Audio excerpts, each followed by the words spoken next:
अगर आंसर ही नहीं करोगे तो फिर you will not realise that where you are doing the mistake. So I have not told you any formulas, I have not told you any theory, nothing. I just gave you this question on your face. Tell me what will be the answer for this one. And again, I request everyone, switch on your videos, otherwise it looks really damp and really like it looks really weird taking a class without students in front of you. Okay. Ravi has his IIM Ahmedabad interview 2 days later and he has come to a garment store to buy a dress. ठीक है, ये जो वो information है जिससे हम लोग कोई मतलब नहीं है, ठीक है. In the store, Ravi notices 20 trousers. So अब आ रहा है काम का बात. काम का बात क्या है? रवि को दिख रहा है कि 20 trousers are there, okay, and 30 shirts are there. Okay, बहुत ही छोटा स्टोर है लग रहा है. So in how many ways can Ravi buy one shirt and one trouser? अब देखो, suppose जो ये क्या था, this was trousers and this was shirts. Suppose वो जो 20 trousers थे, I name them T1, T2, T3 ऐसे करके T20 तक, ठीक है. और वो जो शर्ट्स थे उसको मैं नाम दे देता हूँ S1, S2, S3.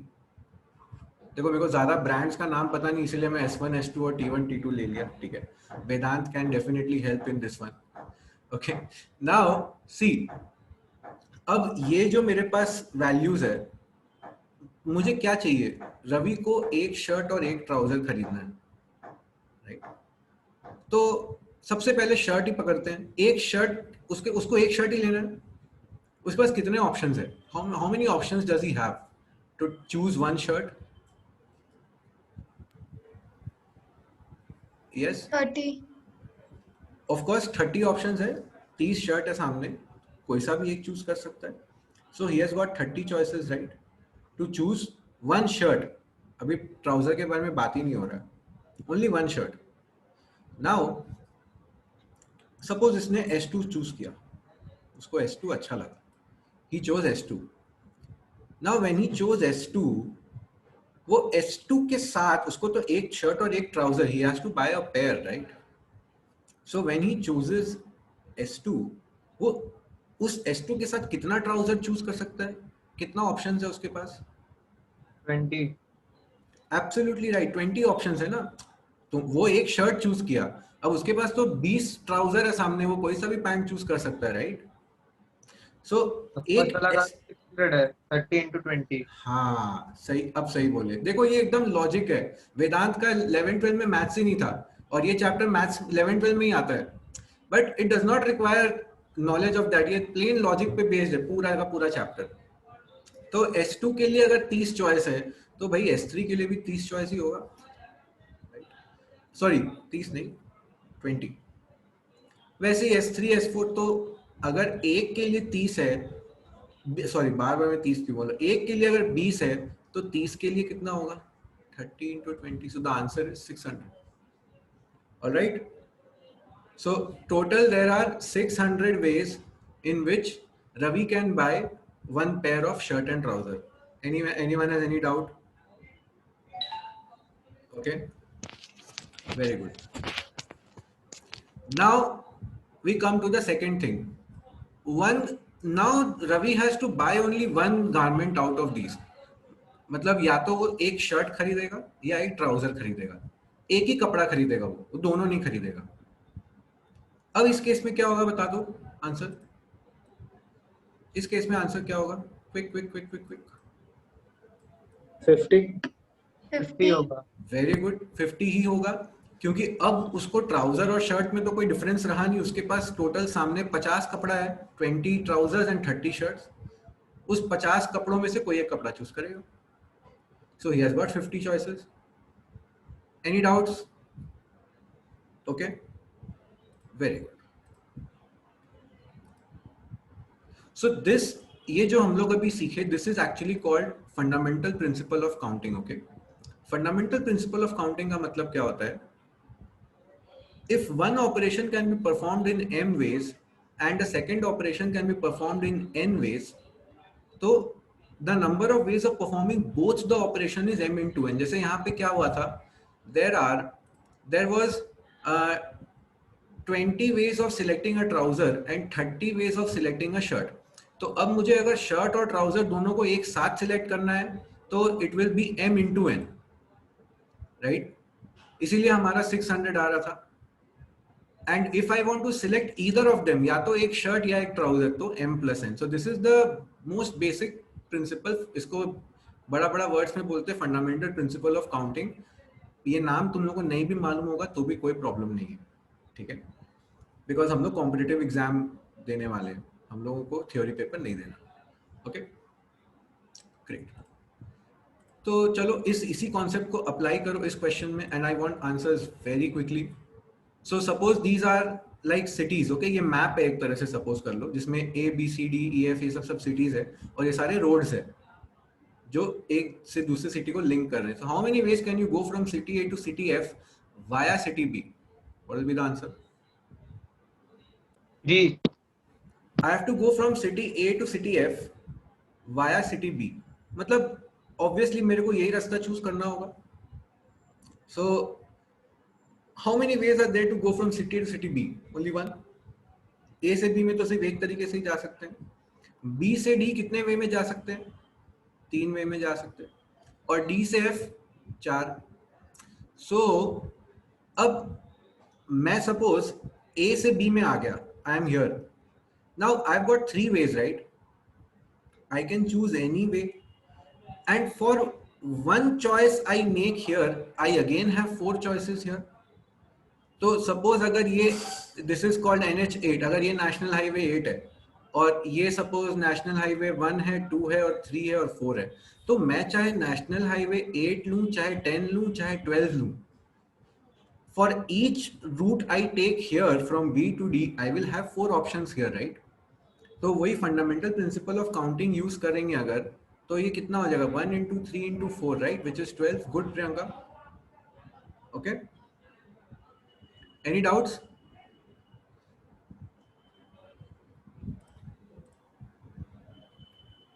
सिमिलरली इसका आंसर बता दो फटाफट. Should take you less than 2 seconds. 6. Yes, 6. Because इसमें भी तो क्या ही हो रहा है, उसमें भी तो यही हो रहा है. यहाँ पे 3 रूट्स आर देयर, यहाँ पे 1 है और यहाँ पे 2 है, तो 1 into 3 into 2 is 6. So इसका आंसर is 12, इसका answer is 6. And what about this one?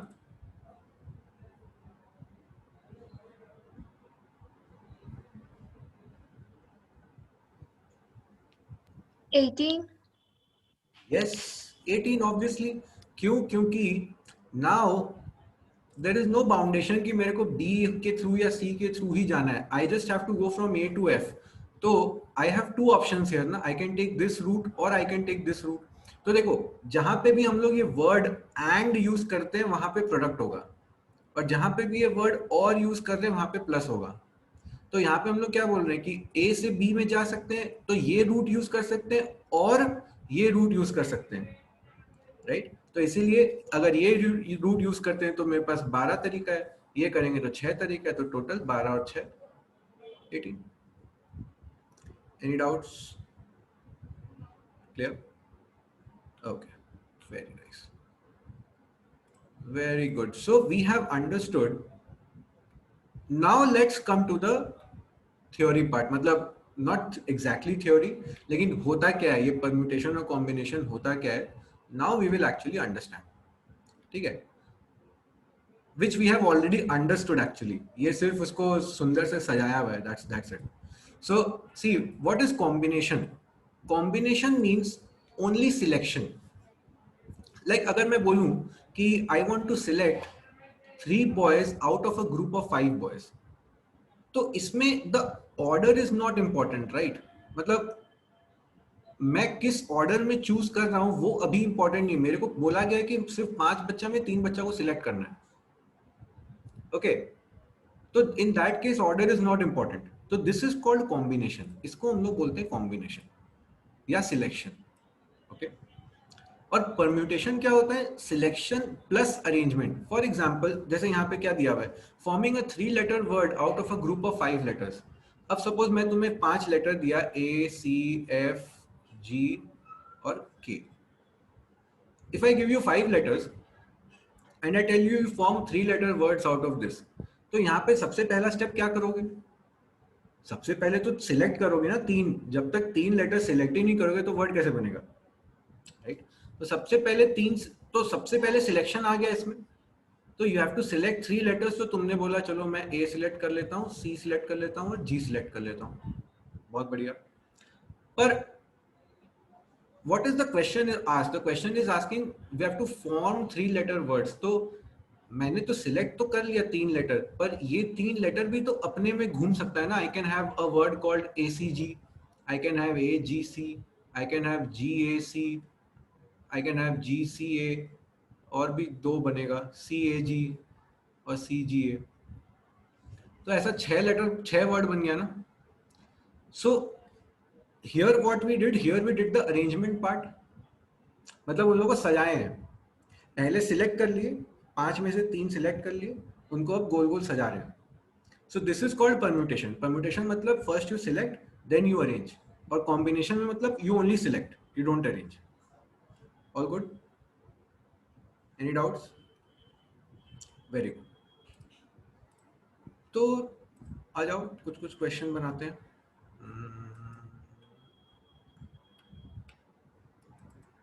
नहीं, ये वाला तो थोड़ा इजी हो जाएगा.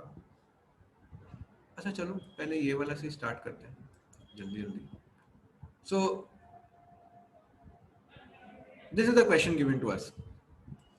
हम लोग को चार डिजिट दिया है, 1 2 4 and 5, and they are asking how many 4 digit numbers can be formed and how many 3 digit numbers can be formed. तो पहले 4 डिजिट वाला करो. Tell me what will be the answer. How many 4 digit numbers can be formed? How many options do we have for the first position? 4 options. We have 4 options. कुछ भी आ सकता है 1 2 4 और 5 में से. तो I have 4 options. अब मान लो इसमें से कुछ भी एक आ गया, चलो ये 4 ही आ गया मान लो. अब इसके लिए कितना ऑप्शन बचा है? 4 options. नो, 1 2 4 और 5 में से कोई एक आ गया ना. हाँ, 3 ऑप्शंस. देन इसके लिए 2 ऑप्शन, इसके लिए 1 ऑप्शन. तो कितना आया तुम्हारा answer? 24. 24. So the answer is 24. Okay? Yes, sir. Clear? Now what will be the answer for this one?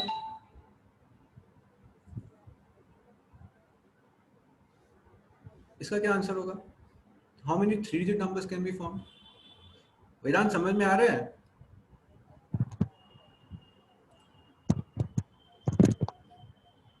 The question is saying in how many 4 digit numbers do 2 and 5 come together? तो 2 and 5 together का कैसे आएगा? जैसे एक number हो सकता है 1 2 5 4, या 2 5 1 4, या फिर 5 2 1 4 भी तो हो सकता है. इसमें भी तो 2 और 5 साथ में ही है. ऐसा तो कहीं बोला नहीं है कि इसी ऑर्डर में है. So 12. Okay. One answer is 12. Actually, I honestly don't remember the answer, so I need to solve it myself too. But ठीक है, 12 एक आंसर आया. So I'm waiting for others also. Quick. So in how many 4 digit numbers do 2 and 5 come together? अब देखो 4 digit numbers है. The best way to solve this type of question is, हम लोगों को क्या बोला है कि ऑप्शंस क्या है हम लोग के पास? 1 2 5 and 4, right? These are the 4 digits given to us. अगर 2 और 5 एक साथ है तो उन लोग को हम बांध देते हैं. I tie them together. ये लोग दोनों एक बन गए. Okay, they have become one group.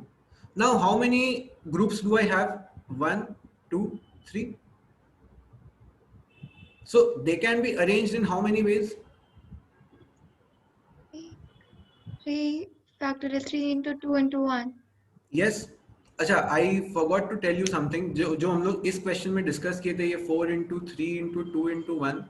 This you guys know it already. Just reiterating. This is called 4 factorial. Factorial का मतलब क्या होता है? Product of all the numbers from 1 to that number. तो किसी भी नंबर का फैक्टोरियल अगर पूछा जाए तो that is nothing but product of all numbers from 1 to that number. Clear? तो अब this can be arranged in 3 factorial ways, right? So 3 factorial कितना होता है 6, but will the answer really be 6? 5 और 2 भी हो सकता है वो। Exactly, 2 और 5 अपने में भी तो घूम सकता है, 6 plus 6 12 होगा। तो 6 plus 6 या 6 into 2 12 होगा answer. So the answer is 12. तो श्रेय ने आंसर दिया था I think 12. So good. Vidisha ने भी दिया था 12 आई गेस. Yes. सर मैंने दिया था. ओ अभिषेक ने दिया था. तो यस सर. समझ ही नहीं आ रहा है मुझे कौन दे रहा है. So, कोई बात नहीं. ठीक है 12 आया answer. Any doubts in this one? Very good. तो नेक्स्ट करते हैं. In how many numbers does 2 come before 4? This is interesting. In how many numbers does 2 come before 4? इसमें मैं ऑप्शंस नहीं दूंगा, बताओ. चलो लेट्स सी. तो अब देखो यहाँ पे जब क्वेश्चन में थोड़ा झमेला हो तो आंसर में हम लोग झमेला नहीं करेंगे, एकदम सिंपल लॉजिक से ही जाएंगे. I am being asked in how many numbers does 2 come before 4. तो हम केसेस बनाते हैं. I will keep 2 here. तो 4 कहाँ आ सकता है? 4 या तो यहाँ आ सकता है, या यहाँ आ सकता है, या यहाँ आ सकता है. Actually I will write it नीचे ताकि और अच्छे से समझ में आए. या तो यहाँ आएगा. सर 18 होगा क्या आंसर? मुझे याद नहीं है, चल निकाल लेते. Let's see. तो see if 4 is here, 4 is here, 4 is here, what will be the. तो अब इस सिचुएशन में what will be the number of cases? अगर सपोज 2 और 4 यहाँ आता है तो कितना नंबर्स बनेगा? 2 नंबर्स राइट. फिर अगर 2 और 4 यहाँ आएगा तो भी 2 नंबर्स, और 2 और 4 यहाँ आएगा तो भी 2 नंबर्स. तो टोटल कितना है? 6 राइट. 4 minus 6. तो अगर 2 यहाँ आ रहा है तो 6 पॉसिबिलिटीज आ रहा है. अगर 2 यहाँ आएगा तो भी तो 6 ही पॉसिबिलिटीज आएगा राइट. क्योंकि 2 नहीं, तब 6 नहीं आएगा. My bad. तब 6 नहीं आएगा क्योंकि अभी मेरे पास कांस्टेंट हो क्या है. रहेगा। हाँ, क्योंकि अब मेरे पास कांस्टेंट क्या है कि 2 और 4, 2 आना चाहिए पहले, तो या तो 4 यहाँ आएगा या यहाँ आएगा. तो अगर यहाँ आया तो भी 2 और यहाँ आया तो भी 2, तो +4 होगा. अंडरस्टूड. हाँ. और अगर यहाँ आ गया 2, तब तो एक ही पॉसिबिलिटी है कि 4 यहीं आएगा, तो it will be +2. So this will B 6 + 6 12. Yes, good. 12 is the answer. अच्छा नहीं, तुम्हारा 18 आया था ना शायद अभिषेक. Yes sir. नहीं तो 12 होगा. समझ में आया कैसे हुआ? हाँ. ओके. अब देखो ये तो हो गया इसका कॉन्सेप्चुअल वे. अगर एग्जाम में कुछ दिमाग में नहीं आया तो ये तो जरूर आ जाएगा राइट. लेकिन तुम लोग इतना टाइम अगर लगाओगे तो फिर मेरा क्लास करके फायदा नहीं है. देखो सिंपल लॉजिक है. मैं एक चीज समझाता हूँ. सपोज मान लो A, B और C 3 लेटर्स है, ठीक है. इसका अगर मैं अरेंजमेंट्स लिखूं तो क्या क्या अरेंजमेंट होगा? थोड़ा सा मेहनत अगर करें और हम लोग लिखें.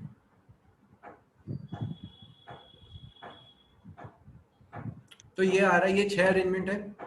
Now tell me, out of these 6 arrangements, in how many arrangements A comes before B? A comes before B. In how many of them A comes before B?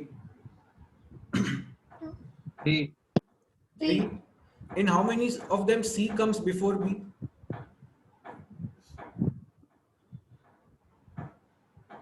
3 तो दिमाग में कुछ बत्ती चल रहा है.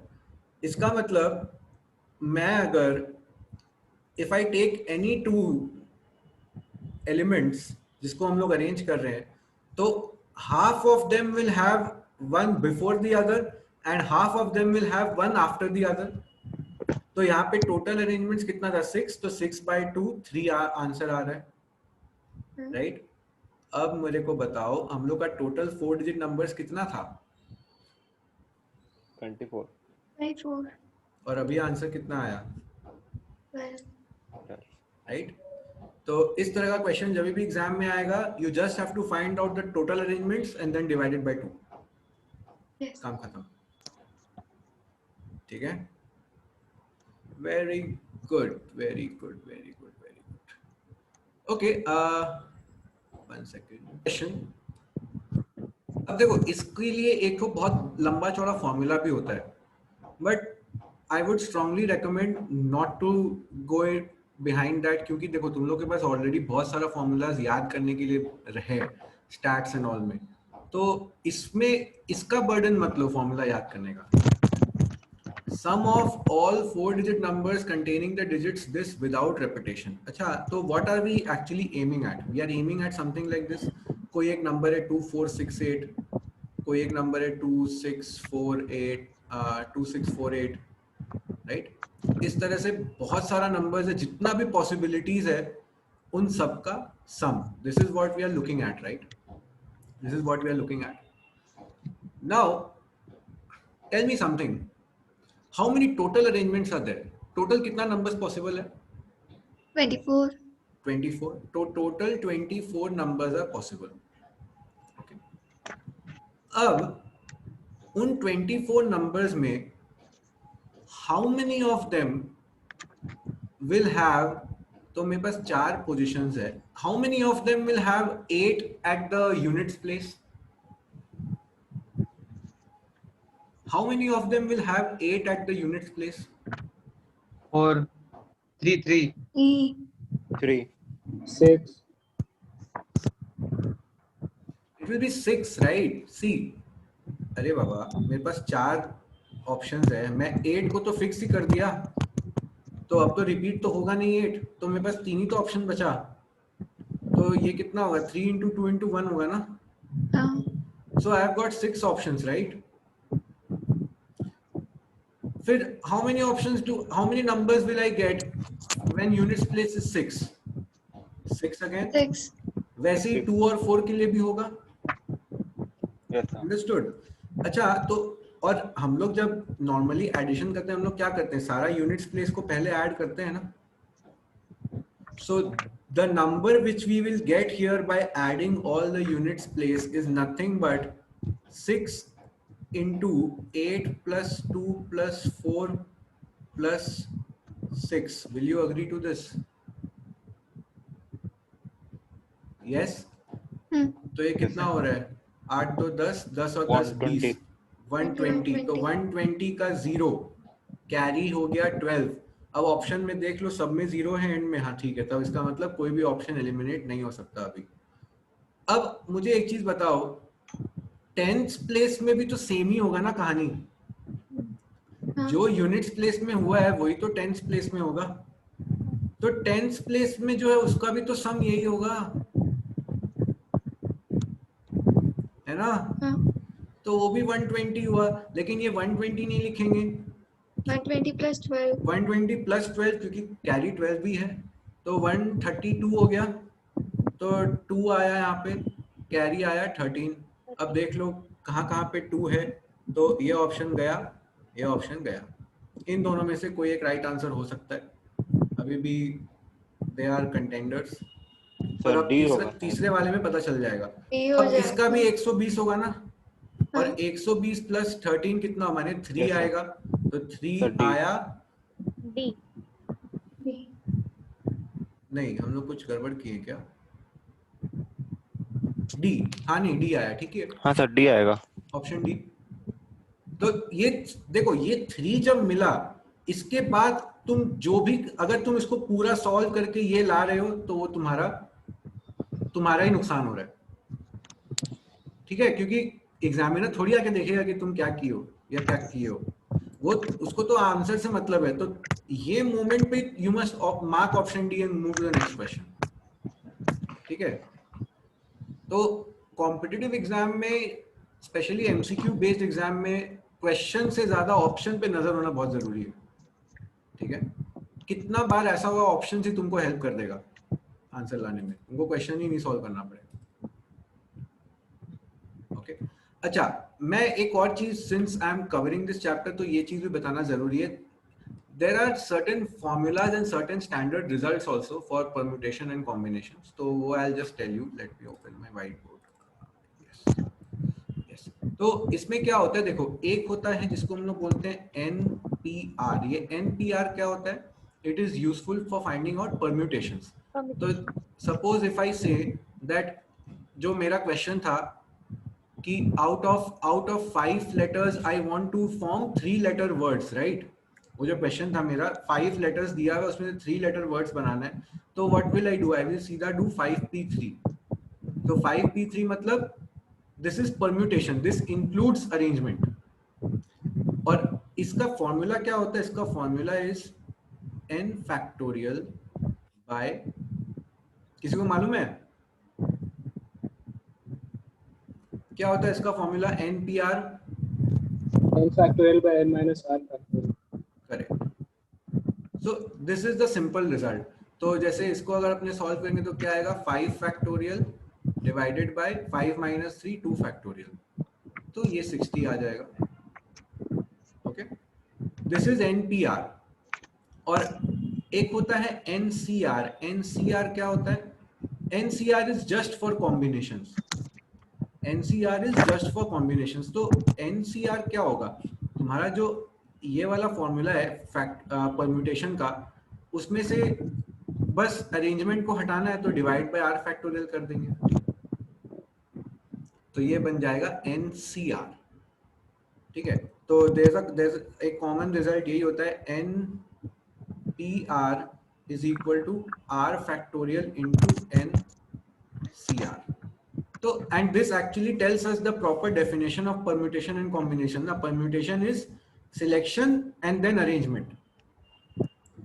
R factorial माने arrangement हो गया। Clear? Very good, very good। तो अब इस टाइप का क्वेश्चन तुमको एग्जाम में पूछ सकता है। जैसे नंबर 11 को देखो, नंबर 11 में क्या बोल रहा है? नंबर 11 में क्या बोल रहा है? n plus NP2 equal to 56। और इसको सॉल्व करके बताओ क्या होगा, जल्दी से पड़ेगा। उसमें भी एक चीज है, m माइनस NP2 दिया हुआ है, इसको तो मैं भूल ही गया, अभी तक देखा ही नहीं इसको। I don't want to see this. m minus NP2 है, m का वैल्यू 6 है, n का वैल्यू 2 है, 6 माइनस 2 कितना होगा? 4।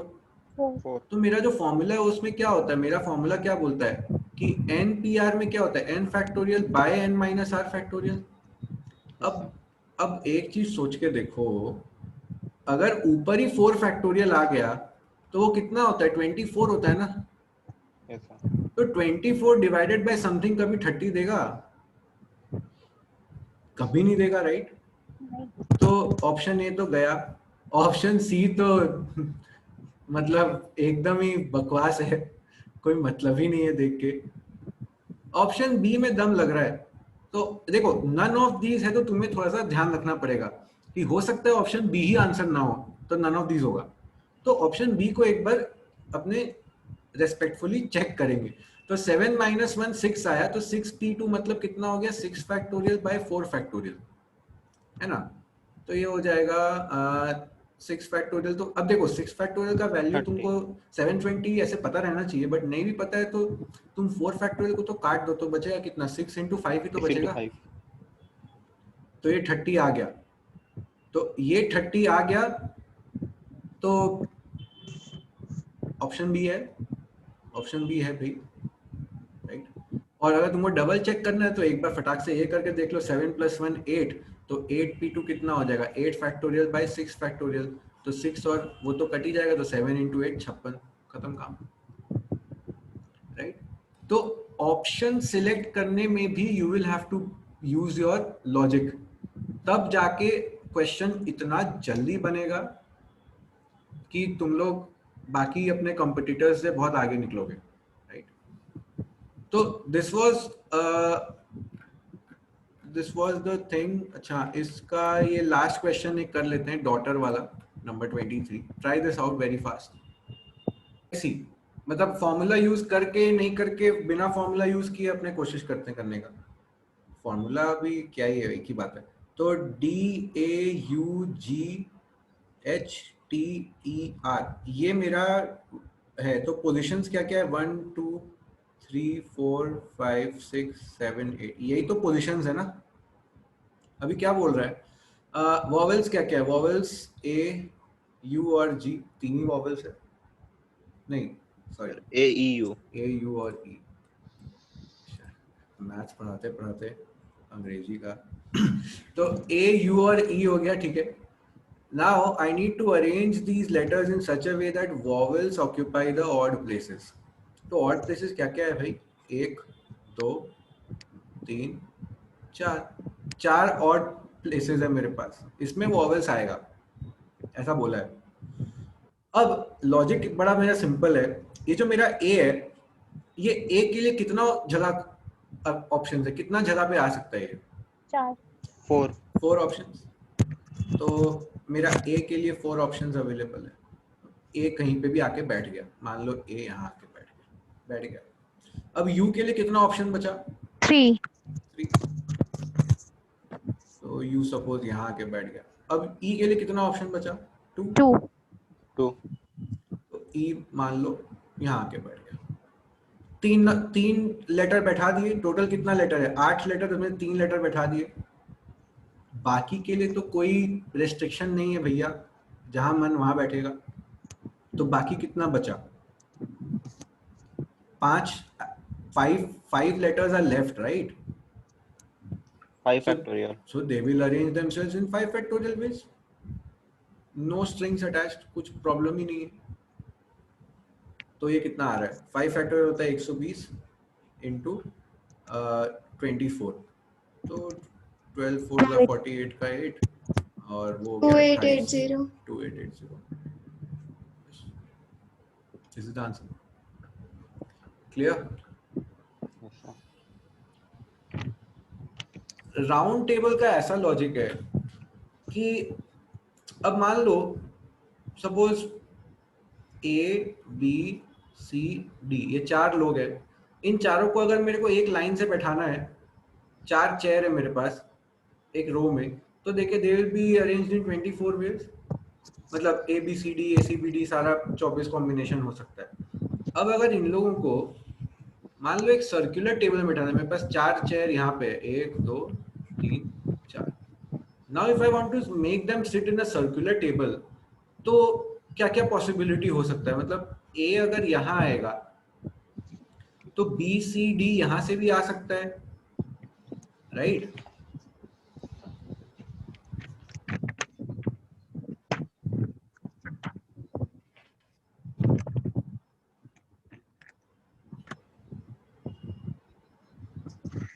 ऐसा मेरा अरेंजमेंट हो सकता है एक, राइट? लेकिन अगर सर्कुलरली ये लोग बैठा है तो there will be some arrangements which will culminate to the same thing. कुछ अरेंजमेंट्स ऐसा होगा इसमें। चलो मैं एक काम करता हूँ, एक छोटा नंबर ले लेता हूँ, ए, बी और C. I will only take 3 things ताकि और अच्छे से मैं समझा पाऊँ। तो इसका क्या क्या पॉसिबल होगा? A C B, B A C, B C A B और सी बी ए। अच्छा, और मेरा ये सर्कुलर अरेंजमेंट है। सर्कुलर अरेंजमेंट में क्या लिख सकते हैं? देखो ए बी सी जो है, this is one arrangement, right? तो ये जो ए बी सी है, सी ए बी अगर मैं लिखता हूं तो इफेक्टिवली ये तो सेम ही बात हो गया ना। ए बी सी बोलो या सी ए बी बोलो, इनका पोजीशंस चेंज हुआ है? नहीं हुआ, राइट? वैसे ही बी सी ए अगर हम बोले, इन लोगों का पोजीशन चेंज हुआ है? ये लोग हिला है? नहीं हिला। तो जो मेरा लीनियर अरेंजमेंट में 3 अलग अलग अरेंजमेंट था, वो यहाँ पे तो भैया एक ही हो गया। This is only one arrangement here. अगर ये लोग गोल बैठा है तो। Is it understood? Yes, sir. Yes, तो दैट इज वाई अगर n factorial, if n elements are arranged in a circular fashion, then the number of ways you can arrange them is actually n minus 1 factorial. Sir, one more please. देखो अगर तुम linearly arrange करते हो तो A B C, B C A B तीनों अलग अलग है ना, क्योंकि ए बी सी अगर यहाँ है, अगर सी बी ए करना होगा या सी ए बी करना होगा तो ए को तो उठ के सेकंड बेंच में बैठना पड़ेगा और सी को उठ के फर्स्ट में आना पड़ेगा ना, तो उन लोगों को अपना सीट छोड़ना पड़ेगा, राइट? तभी तो हम लोग बोलेंगे कि अलग अलग अरेंजमेंट है। पर यहाँ पर ए बी सी और सी ए बी तो सेम ही अरेंजमेंट है। ए बी सी और सी ए बी में क्या किसी को अपना कुर्सी चेंज करना पड़ रहा है? नहीं। तो अरेंजमेंट तो सेम ही है, तो हम अलग अलग क्यों लिखे? वैसे ही बी सी ए में भी यहाँ पे किसी को कुछ चेंज करना नहीं पड़ रहा है, तो ये तो कल्मिनेट होके एक ही, तो तीन अरेंजमेंट जो लीनियर का था वो तो सर्कुलर में एक ही बन गया ना। हाँ।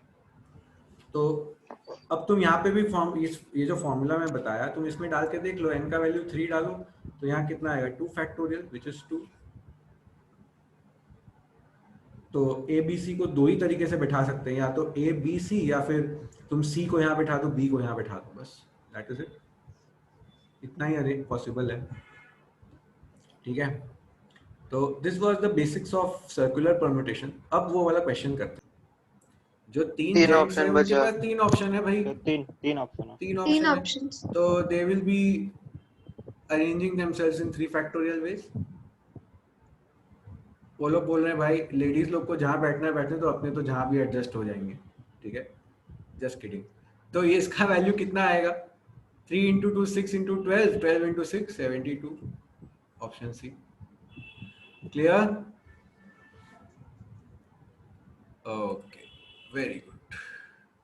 So this was just a question which I gave to see whether you have implemented everything which you have learned. So absolutely कुछ है ही नहीं इस क्वेश्चन में, कोई फॉर्मूला याद रखने की जरूरत नहीं, कुछ नहीं। MONDAY M से चालू हो रहा है और यहाँ N नहीं आ सकता, तो यहाँ पे कितना ऑप्शंस बचा? देखो M आ गया तो ये M तो चला ही गया, अब बचा कितना? 1 2 3 4 5 अल्फाबेट्स बचा हुआ है, जिसमें से you can not have N here, तो यहाँ पे तो 4 ही ऑप्शन बचा इस पोजीशन के लिए। तो सपोज तुम D को ले आए यहाँ पे, अब बचा कितना? M और D चला गया, तो ONAY 4 अल्फाबेट्स बचा, इनके लिए कोई रेस्ट्रिक्शन नहीं है, तो दे will B arranging themselves in 4 factorial veg. तो 24 into 4 that is 96. Clear? Very good. चलो, तो this is over with permutation वाला पार्ट। कॉम्बिनेशंस वाला पार्ट जो है, यहाँ पे एक फॉर्मूला का चीज है जो मैं बताऊंगा। ये सारा चीज तो हम लोग ऑलरेडी डिस्कस कर चुके हैं, like we'll discuss more in the problems also, don't worry. ये जो चीज है ना, ये याद रखना बहुत जरूरी है। This is something which you need to remember. These two formulas, one is N, इसका प्रूफ इज नॉट इम्पोर्टेंट, ठीक है? बोर्ड्स में भी इंपॉर्टेंट नहीं होता, कॉम्पिटिटिव एग्जाम में तो एकदम इंपॉर्टेंट नहीं है। You just have to remember this, NCR is equal to NCN minus R, ये पहला है। और दूसरा क्या है? N+1 CR is equal to NCR plus NCR minus 1। ये दो याद रखने से मतलब काफी इजी होगा, क्वेश्चंस आ जाता है डायरेक्टली ये फॉर्मूला का एप्लीकेशन, ठीक है? तो अब हम लोग क्वेश्चंस को सीधा देखते हैं।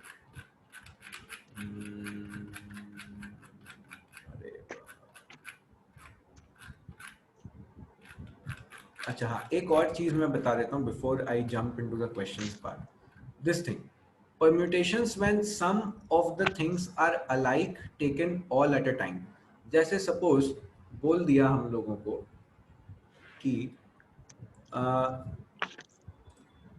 there are n items, suppose बोला there are n items where n1 are of one kind, n2 are of another kind and n3 are of the third kind, then the total permutations is given by p equal to n factorial by n1 factorial into n2 factorial into n3। इसका मतलब क्या? Suppose बोल दिया कि हम लोग के पास 5 red balls है, 3 ग्रीन बॉल्स है एंड 2 येलो बॉल्स है, ठीक है? एंड दे आर आस्किंग कि ये जो टोटल 10 बॉल्स जो है इनका परम्यूटेशन क्या होगा या अरेंजमेंट्स क्या होगा। तो इसका रिजल्ट क्या होगा, again don't go into the proof, बहुत सिंपल इसका रिजल्ट है। द रिजल्ट इज 10 फैक्टोरियल, क्योंकि टोटल तो 10 फैक्टोरियल है ही बॉल्स, लेकिन इसमें ऐसा नहीं है कि सब का सब they are distinct. 5 are of the same type, मतलब 5 रेड बॉल्स है, ठीक है, 3 ग्रीन बॉल्स है और 2 येलो बॉल्स है। तो this will B 5 factorial into 3 factorial into 2 factorial. Is it clear? तो अगर कोई ऐसा क्वेश्चन आया जहां पे एक बड़ा नंबर दिया हुआ है and they are different different kinds of elements, तो हम लोग ये वाला रिजल्ट यूज करेंगे। Okay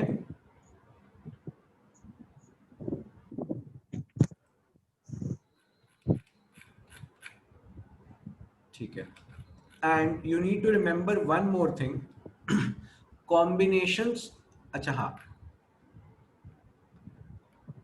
combinations of n different things taken some or all of n things at a time, ठीक है। जैसे सपोज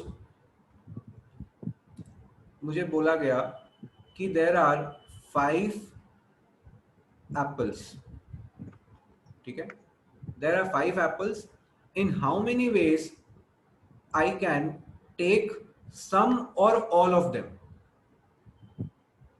मतलब मुझसे ये पूछा गया है कि कितने तरीकों से I can take minimum of 1 apple and maximum of any apples I want out of these 5। तो इस केस में what will we do? तो सपोज मेरे पास 5 एप्पल है, A1, A2, A3, A4, A5।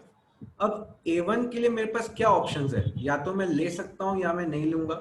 I have got 2 choices, same is for A2, same is for A3, same is for A4 and same is for A5। तो total number of choices मेरे पास कितना आ गया, 2 to the power 5। Tell me if you have any doubts.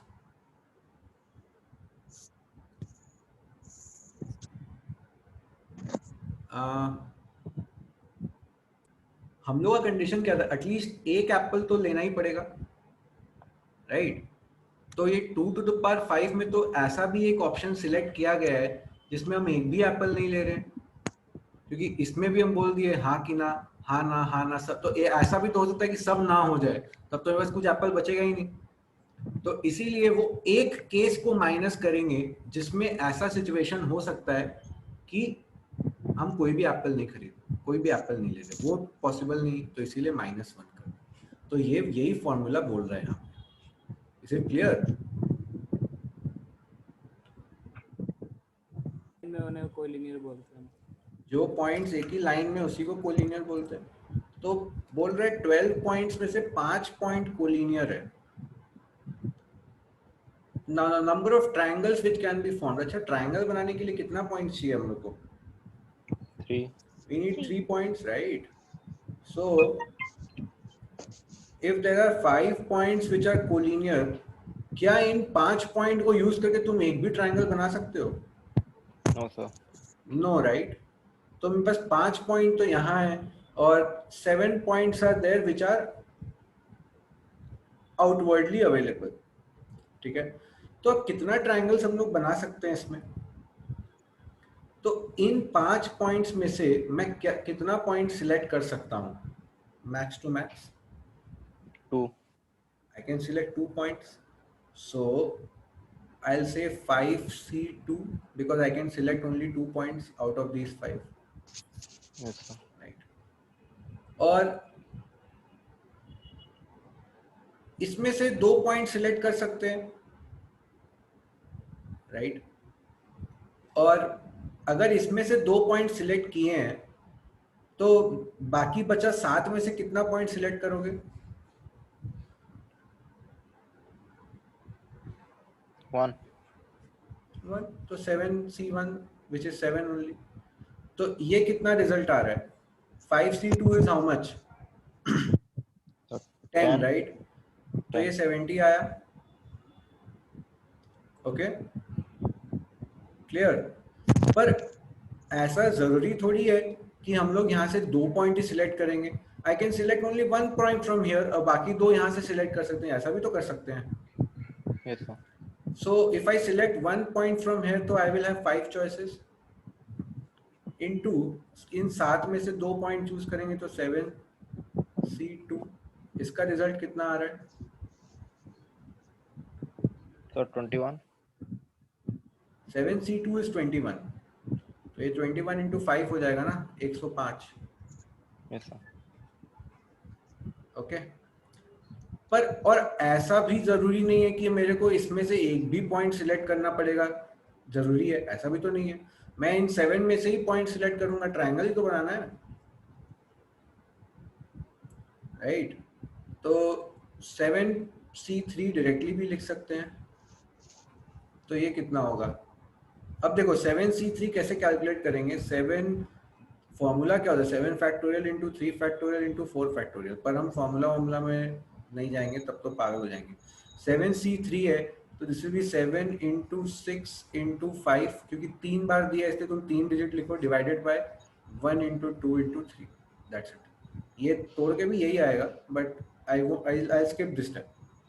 तो ये 6 और 3 into 2 खत्म हो गया. ये आ गया 3 इंटू 2, 7 इंटू 5 35.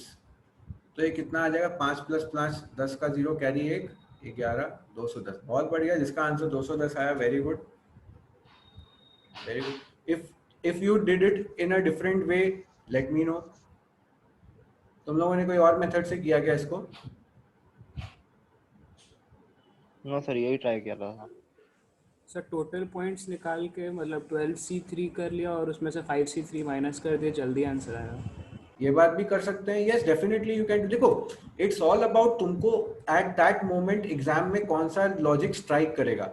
जो श्रेय बोला वो भी बहुत अच्छा लॉजिक है. श्रेय क्या किया? श्रेय बोला कि एक बार के लिए मान लेते हैं कि कुछ कोलिनियर वाला झंझट नहीं है, तो सीधा 12 पॉइंट में से हम 3 पॉइंट निकाल लेंगे ट्रायंगल बनाने के लिए. लेकिन इसमें तो हम इसको भी कंसीडर कर लिए कि वो जो 5 पॉइंट है उसको भी हम कंसीडर कर लिए, और उसमें से तो 3 पॉइंट हम नहीं ले पाएंगे ना. तो इसीलिए माइनस क्या करेंगे? Those cases where I am taking 3 points out of those 5 points. तो यही करने से श्रेय सेम आंसर आ रहा है. हाँ sir.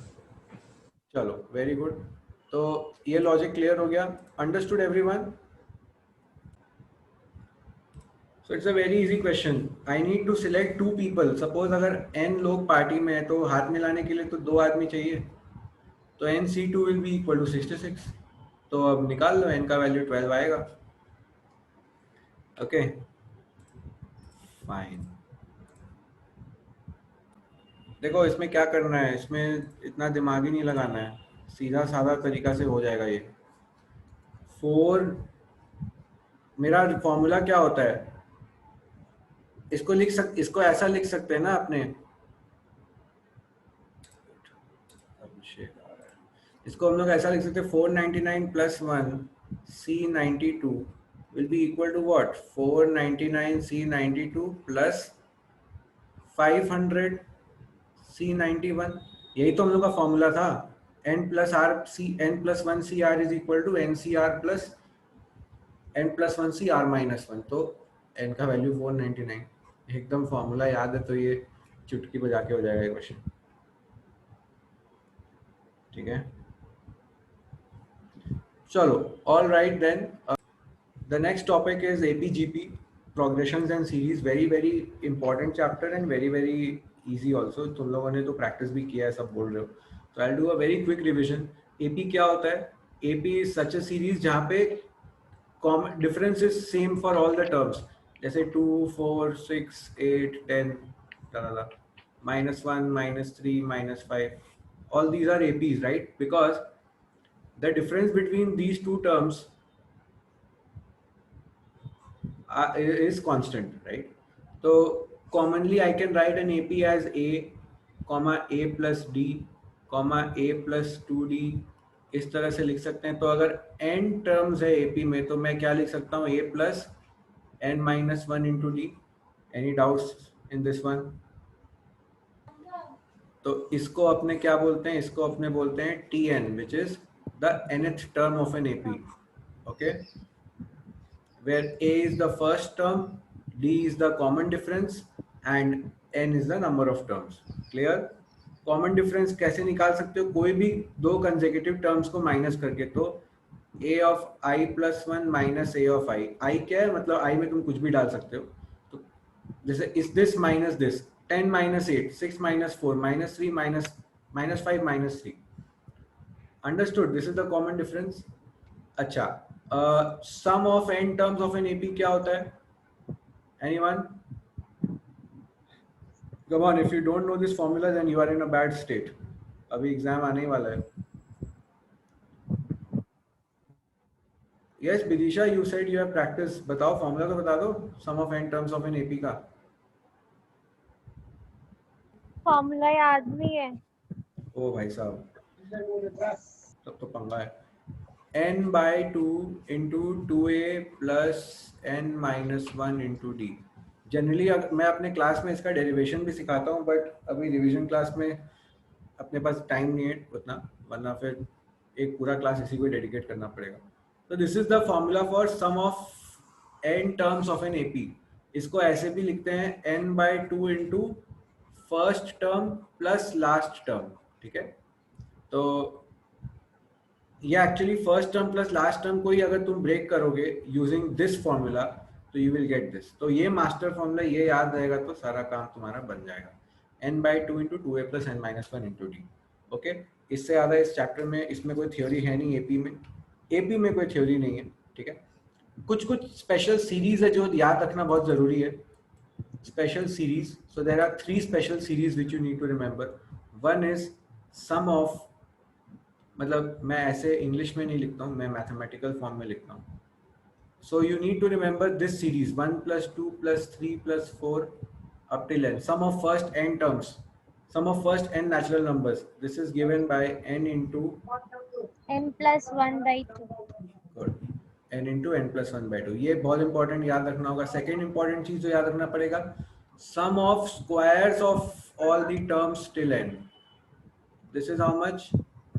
n into n plus 1 into 2n plus 1 n by minus 1. 6. Oh, sorry. Yeah. n into n plus 1 into 2n plus 1 by 6. Okay. And third जो important चीज याद रखना पड़ेगा, cube.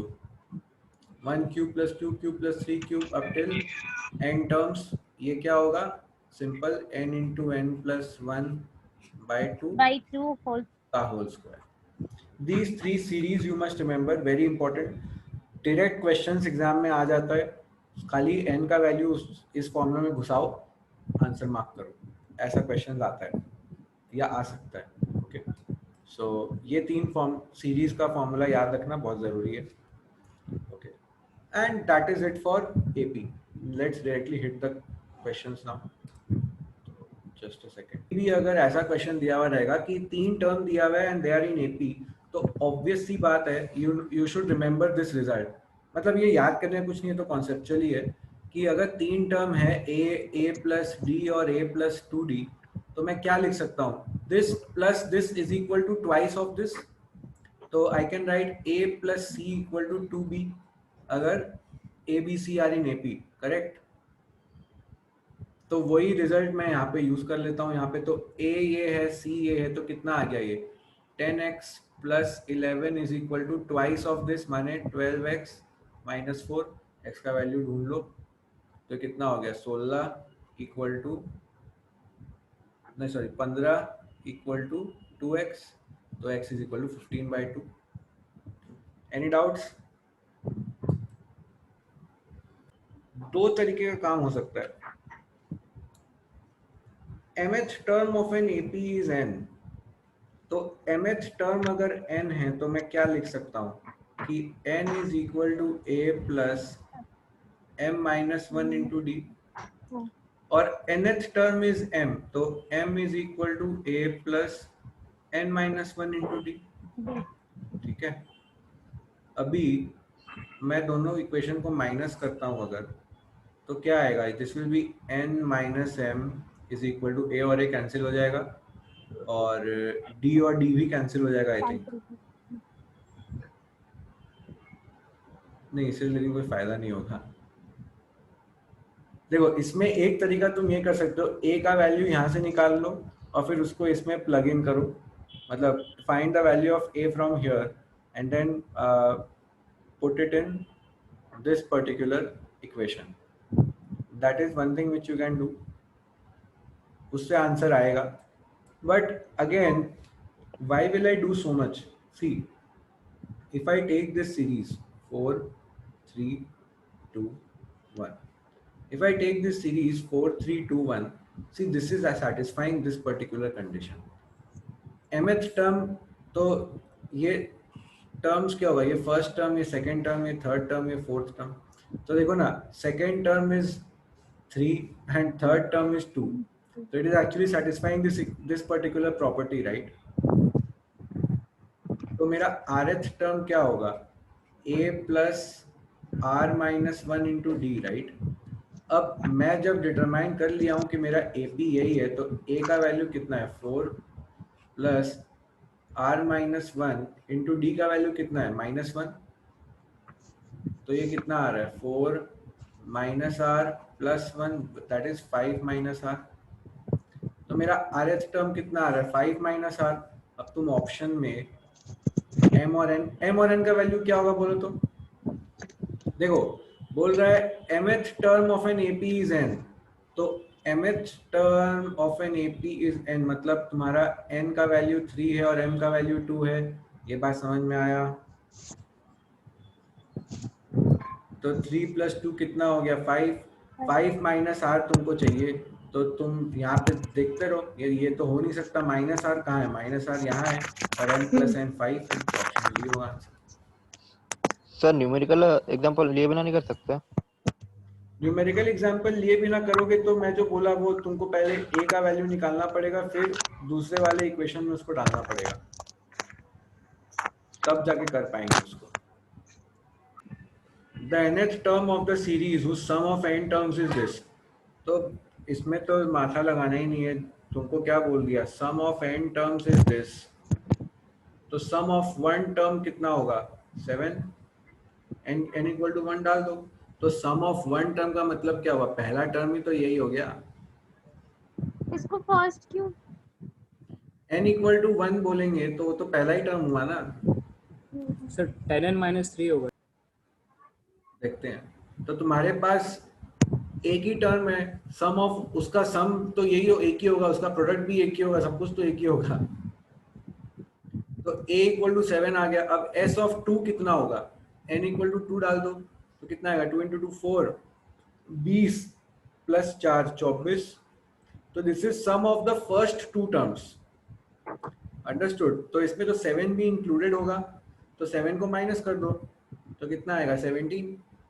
तो तुम्हारा पहला टर्म 7 है, दूसरा टर्म 17 है, तो क्या चाहिए तुमको और?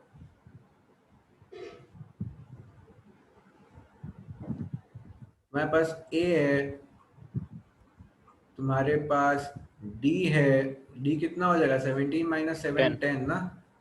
तो बस प्रॉब्लम सॉल्व. तुमको nth टर्म निकालना है, तो 7 प्लस n माइनस 1 इंटू 10, तो कितना आ जाएगा 10n माइनस 3. वेरी गुड, काम खत्म. Clear?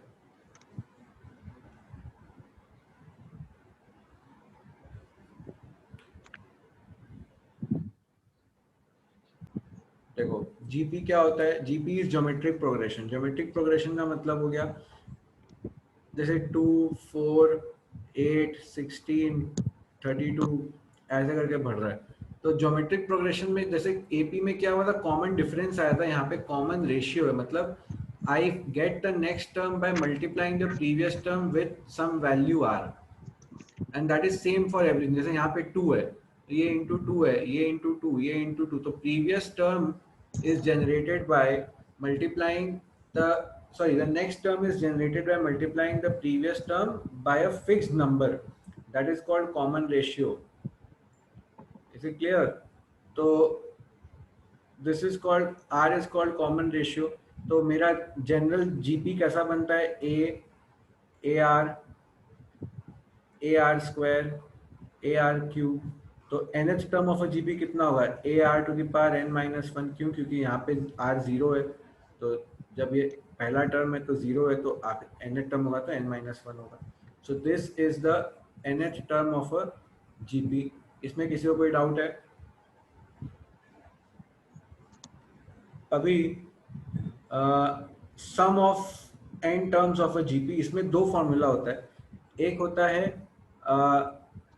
A R to the power n minus one by R minus one. ये तब होता है जब r 1 से बड़ा होता है, और अगर r 1 से छोटा होगा तो ये ऐसा होगा formula, when r is less than. ये मत पूछना सर r इक्वल टू 1 होगा तो क्या होगा। r इक्वल टू 1 होगा तो तबाही मच जाएगा, क्योंकि ये 1 माइनस वन जीरो हो जाएगा, सम इंफिनिटी हो जाएगा, और जीपी एग्जिस्ट ही नहीं करेगा। ठीक है, is it clear? Yes sir. तो ये चीज याद रखना। और एक तीसरा चीज जो है, sum of infinite terms of a GP. Sum of infinite terms of a GP क्या होता है, a बाय 1 माइनस आर।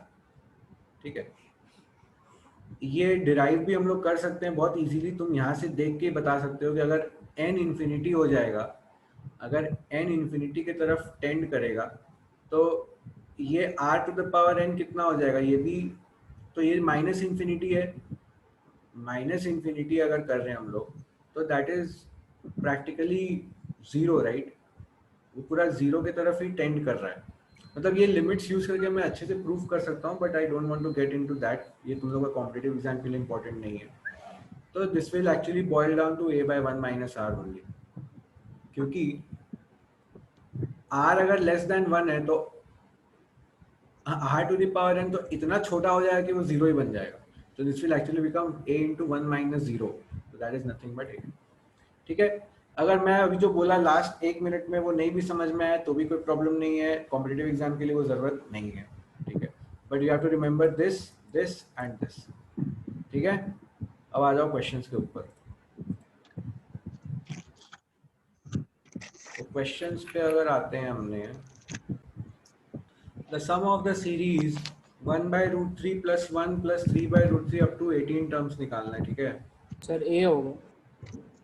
ए होगा आंसर, ए ही है आंसर। यस, ए ही है। इसमें बहुत सिंपल है, तुम देख लो तुम्हारा कॉमन रेशियो कितना है। कॉमन रेशियो कितना आ रहा है, रूट 3 ना। हाँ सर। Yes sir. और a is how much, 1 by root 3। Root 3। तो you have to find out the sum. तो 18 by 2 is 9 into 2 by root 3 plus 17। Sorry, मैं वो कर दिया भूल से, एपी वाला, माय बैड। सम इसमें root 3 is r is greater than 1, right? So this will be a, directly लिखता हूँ, 1 by root 3 a r to the power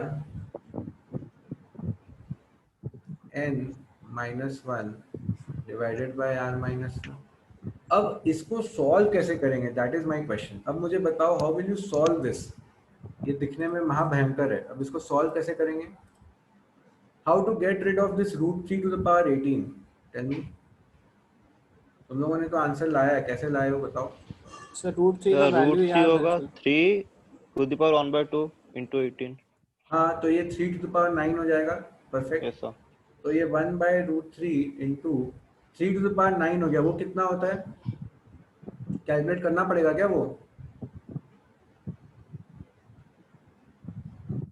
calculate तो करना पड़ेगा।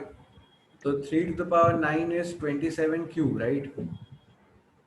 तो 27 कितना होता है? Sense in the 49 carry 4, 14 plus 14 28 plus 4 32 का 2 कैरी 3, 19683।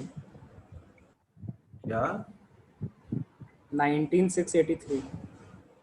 क्या 27 का क्यूब? हाँ सर। सॉरी, ये 9 होगा। हाँ ठीक है, तो 19683,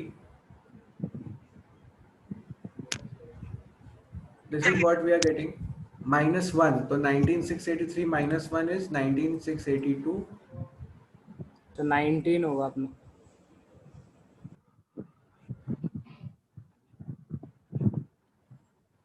डिवाइडेड बाय √3 - 1। ठीक है, अब इसमें क्या कर सकते हैं अपने,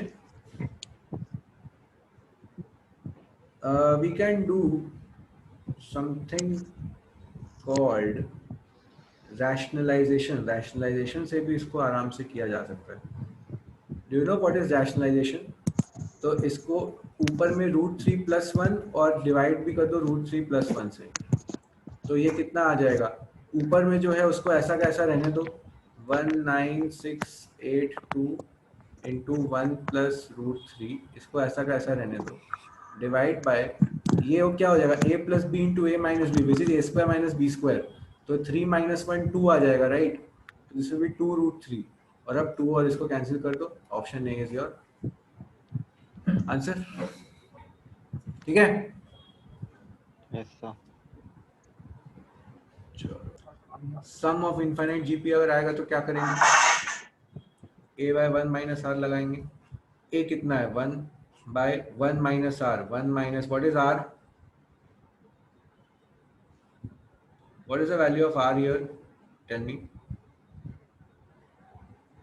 -1/3। Very good, r is -1/3।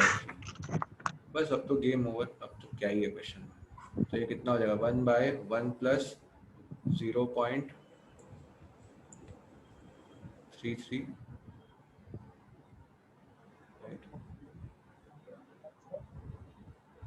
तो 1/1,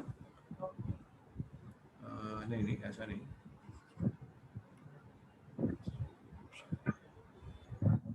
प्लस हो जाएगा 3/4। सर 0.75 आ रहा है। हाँ बस 3/4, यस। 0.5। ठीक है, तो ये एपीजीपी जो है ये बहुत ही इजी है यार, बहुत ज़्यादा इजी है। हाँ एक चीज़ मैं बता देता हूँ, ज्योमेट्रिक मीन और अरिथमेटिक मीन क्या होता है वो मैं सिखा देता हूँ, वो भी ज़रूरी है। तो that is the last topic actually, और कुछ है ही नहीं इस चैप्टर में। तो अरिथमेटिक मीन और ज्योमेट्रिक मीन क्या होता है, देखो arithmetic mean is suppose there are 2 numbers a and b, तो their arithmetic mean will be, या 3 नंबर कंसिडर करते हैं a b c, तो arithmetic mean is sorry, arithmetic mean is a plus b plus c by 3। Okay, और generalise terms में arithmetic mean को represent किया जाता है summation of i = 1 to n a of i divided by n। ये notation समझ में आ गया, मतलब ये n टर्म्स के लिए। और ज्योमेट्रिक मीन क्या होगा 3 टर्म्स के लिए, cube root of A B C. वैसे ही अगर इसको जनरलाइज करें तो ये आ जाएगा product of i = 1 to n a of i whole to the power 1/n। तो अब तुम इसमें समझ सकते हो, अगर मान लो 3 टर्म आएगा तो यहाँ पे क्या आएगा, A B C to the power 1/3। अगर 2 टर्म दिया हुआ है तो A B to the power 1/2। Is this clear? इसको बोलते हैं अरिथमेटिक मीन, इसको बोलते हैं ज्योमेट्रिक मीन। इन लोग दोनों का इनइक्वालिटी होता है, arithmetic mean is always greater than और इक्वल टू ज्योमेट्रिक मीन, ये भी याद रखना। एक हार्मोनिक मीन भी होता है, there is something called harmonic mean also. Harmonic mean लेकिन तुम लोगों के ज़्यादा नहीं आता है, बट हार्मोनिक मीन क्या होता है, ऐसे सपोज 3 नंबर है ए बी सी, तो harmonic mean is 3/1/a + 1/b + 1/c। तो रेसिप्रोकल हो जाएगा और वो नीचे चला जाएगा, तो दिस इज हार्मोनिक मीन। तो इनइक्वालिटी में ये भी होता है, arithmetic mean is greater than equal to geometric mean, greater than equal to harmonic mean. ठीक है, डायरेक्ट क्वेश्चंस आता है इस पे, तो क्वेश्चंस उतना आएगा नहीं, ये तो जनरल फॉर्म में मैं सिर्फ बता दिया। क्वेश्चंस ऐसे इन्हीं सब पे आएगा, तुमको 3 नंबर दे देगा, बोलेगा कि find out the arithmetic mean, geometric mean, ये सब आएगा। ओके, एंड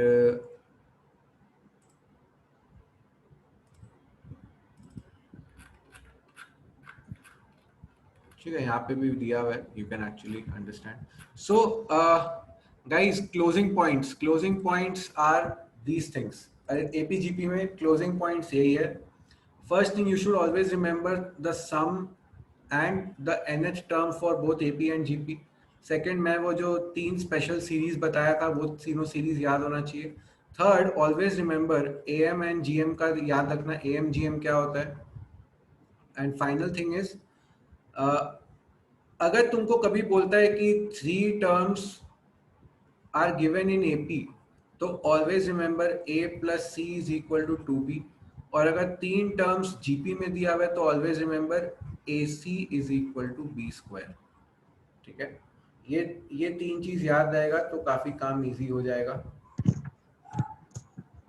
ओके, ये ac equal to b square भी तुम प्रूव कर ही सकते हो. ar और ar स्क्वायर अगर है तो साफ समझ में आ रहा है इससे.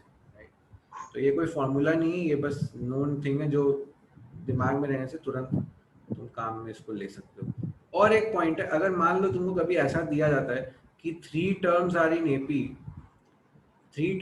AP and their sum is this. अगर सम दिया हुआ रहता है तो तुम 3 टर्म जो अज्यूम करोगे वो a माइनस डी, a और a प्लस डी ऐसे अज्यूम करना. इससे क्या होगा फायदा कि जब तुम इसको ऐड करोगे तो d अपने आप कैंसिल आउट हो जाएगा, तो तुमको सीधा a मिल जाएगा एक बार में. और यहाँ पे क्या होगा जीपी में, अगर तुमको बोल रहा है 3 terms are in GP and their product is something, तो तुम क्या क्या कंसीडर करोगे, a बाय आर, a और ar, ये 3 टर्म कंसीडर करोगे. Let these 3 terms are in GP. तो इसका फायदा क्या है, जब प्रोडक्ट करोगे तो आर कैंसिल हो जाएगा, तुमको a का सीधा वैल्यू मिल जाएगा. Is the entire story clear? Tell me. Yes, क्या sir. पूरा कहानी क्लियर है? तो today we did a massive revision of APGP and permutation combination.